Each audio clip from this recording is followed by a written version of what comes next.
We entered the train and we started walking and looking for Rengoku.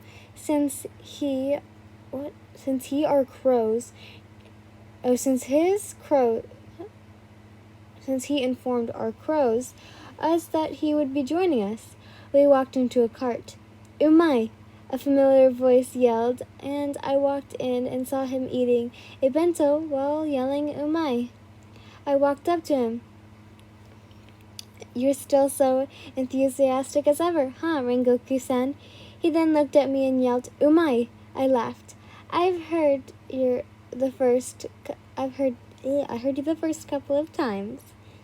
Some maids were dropping the boxes he ate in a bag to throw out after we arrived. "Lin-san, it's always a pleasure to see you. I see you also brought some friends along?" "Likewise, it's always nice to see you. This is Tanjiro Kamado. I'm sure you remember him from the trial. This is Zenitsu," I'm going to butcher his last name, "Agamast. And last but not least, this is Inosuke Hashibara. I see, isn't there also one in that box he's carrying?" "Yes, my younger sister, Nezuko," Tanjiro said when Rengoku mentioned the box. God, I hate yawning. I remember that demon. Since the master accepted her, I keep my peace. Now, how about the four of you sit down?" "Now, what brings the four of you here? A mission?" Rengoku asked. "Yes, we were ordered to join you. This mission should be a breeze, especially with you, Rengoku-san," I informed him as I fixed up my hair and readjusted my sword. "You flatter me, Lin-chan. With two Hashira here, it will be a piece of cake." He then laughed loudly. "Rengoku-san, there was something I wish to ask you," Tanjiro then said. "Oh, what is it?" Sorry, every time I record, I just have to yawn, apparently. "It's about my father." "What about your father?" "He was a frail man, was he now, and yet he could perform a Kagura dance in freezing temperature." "Well, good for him." And then? God, I can never see. I'm sorry for the little pause there. I'm trying to figure out how to say this word. Oh my god. Hage Kagura, the dance. I found myself doing it just like my father used to. I was hoping if you knew anything about that dance, you'd be willing to tell me." Tanjiro finished, and they were quiet for a moment. "Certainly, but I do not. I have never even heard of the dance even once. Your father taking this dance and adapting it to battle, it's compatible. There's nothing more to say about it." "Hang on, are you sure you can't think of? You should become my Sudoku. I'll look after you." I was quite surprised by that question. Tanjiro should take the offer. Being a Sudoku to a Hashira is a great way to get stronger quickly. Flame breathing has a long history. A Hashira of flame and of water have always existed. Flame, water, wind, stone, and thunder. These breathing fundamentals, all other techniques have branched off from these five. Like how mist is a branch off of wind. Rengoku explained to Tanjiro. He is right. Most techniques branch off out of those five. I'm not gonna butcher this word. Micho Jinshu? What color is your sword? Huh? My name is Kamado, and my sword is black. Is it now? How unfortunate, Rengoku said, then laughed. Why is that? I have yet to see one with a black sword become a Hashira. Also, I hear they have no idea what style to master. There is no need to worry. I will train you, Rengoku said, to which I giggled at his antics. You know, Tanjiro, I think training under Rengoku will be very beneficial for future battles. He is a great demon slayer. From what I heard, he did train the love Hashira after all. I said, 'Cause it's true, training under a Hashira is great for all slayers. Inosuke was currently trying to jump out of a window to race the train. I wrapped my arms around his waist and picked him up. Zenitsu, please close the window. Zenitsu then closed the window. Inosuke was squirming in my arms to get out. I haven't tried that again. Who knows when a demon might appear, Rengoku said, making him stop squirming. I set him down on a seat and patted his head. Wait, demons show up on this train? Zenitsu yelled. They do. Rengoku responds, not even looking at him. Seriously? No, I thought we were meeting up with them, not trapped with them. Zenitsu proceeded to scream. Over 40 people have gone missing on this train in a short period of time. We have sent several slayers, but they all have vanished without a trace. That's why we are here.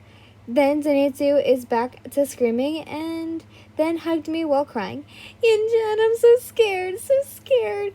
I patted his head and said comforting words. Tanjiro's POV.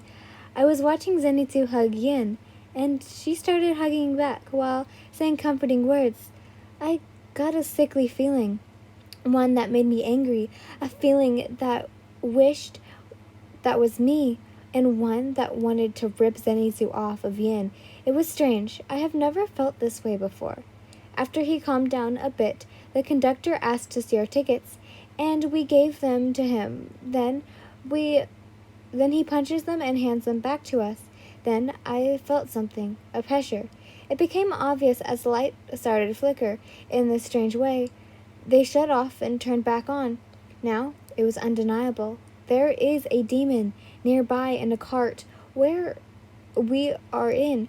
I could tell Rengoku sensed it too. Rengoku got up and apologized for the sword he had ready to attack the demon that was nearby.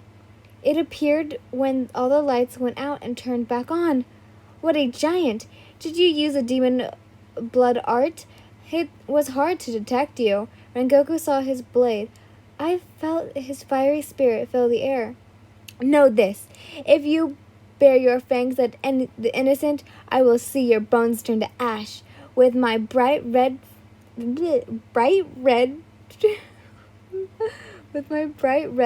blade of flame, he said. Then the demon roared.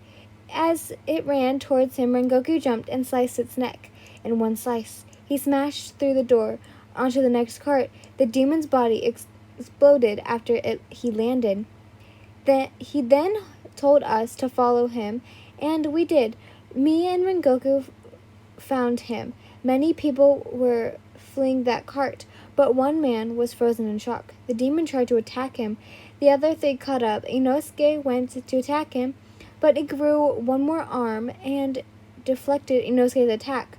Rengoku helped Inosuke as I grabbed my steadier.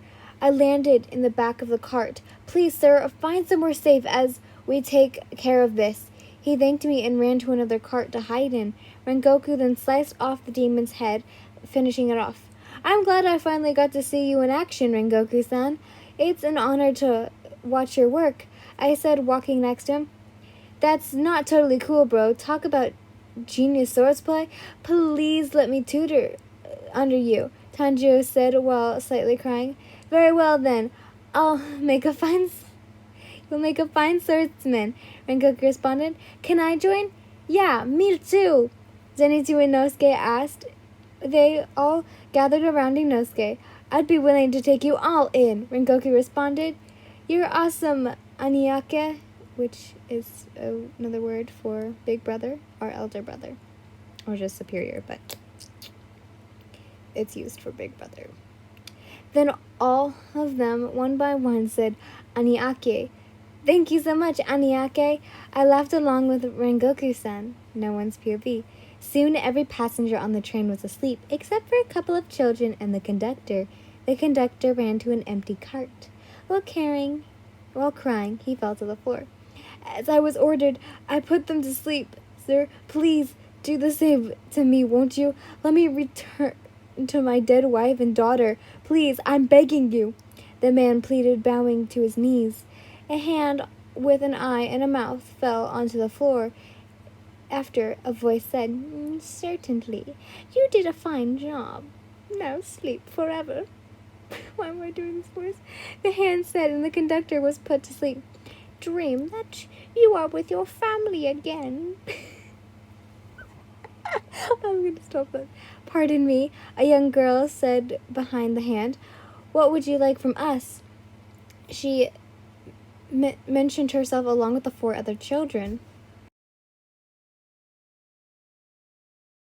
"Those who are asleep will sink even deeper. Wait here until then. A few demon hunters will make unexpectedly when they sense a demon. So be very careful when tying them up, that you don't directly touch their bodies. I must remain in the first time. For the long time being, till everything is ready to go. Good luck. You will want peaceful dreams as well, don't you?" The hand asked them, as they all responded with a yes. Dreamscape of Yin. I woke up in my bed.